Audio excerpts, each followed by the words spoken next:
Yeah, yeah, yeah. Hey muna kayo dyan, hey! Hi Clash Nation! Ako po si Kyle Alvin from San Juan City.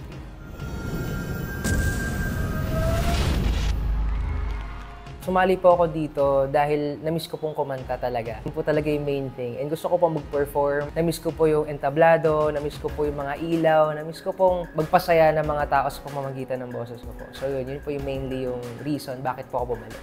If I were to rate myself as a singer, siguro nasa 7. Naglagay ako ng butal kasi naniniwala ako na laging may room for improvement. And I believe na sa mga napagdaanan ko po, sa mga competitions and all, marami na rin po ako natutunan. Sobrang dami na rin po na naambag ng mga experiences na ngayon sa akin. And right now, aside sa pagkanta, I also would like to open up myself for new learnings. Kaya gusto ko po talaga mag-grow. Not just here sa The Clash, but even as a person po. Dapat ako maging The Clash 2024 Grand Champion dahil dala ko yung puso ko sa pagkanta at gagawin ko lahat para makuha ito.